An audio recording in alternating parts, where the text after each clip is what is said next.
নমস্কার বন্ধুরা, আজ আমি আবার একটা ছোট্ট রিল নিয়ে চলে এলাম তোমাদের সামনে।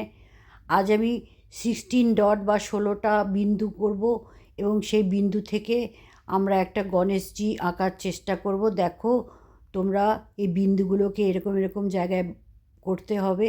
এবার এইগুলোকে যোগ করতে হবে। দেখো যেরকম করে আমি যোগ করছি তোমরাও করো। এবারে গণেশজির কানটা আঁকা হয়ে গেল। এবার মাথায় একটা মুকুটের মতো। এবার আমি সুরটাকে এঁকে নিলাম। এবার দাঁতটা এঁকে নিলাম পাশাপাশি। এবারে চোখ হয়ে গেল গণেশজির। এবারে একটু কানের কাছে একটু ডিজাইন করে নিলাম, মাথায় তিলকটাকে করে দিলাম। এবার একটু কালার করে দিলাম, লাইট লাইট, একটু লাইট ব্রাউন, লাইট অরেঞ্জিস একটা কালার। গণেশজির মুখটাকে আমি অরেঞ্জ কালার করলাম। এবার গণেশজির চোখটাকে আমি কোনো কালার করলাম না, ওটা যেমন আছে তেমনই রাখলাম।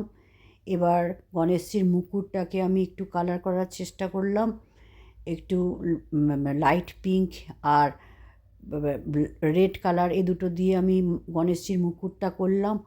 ওপরে যেটা আছে সেটাকে আমি একটা গোল্ডেন কালার করার চেষ্টা করলাম। তোমরা দেখো, যদি তোমাদের ভালো লাগে অবশ্যই তোমরা আঁকার চেষ্টা করো।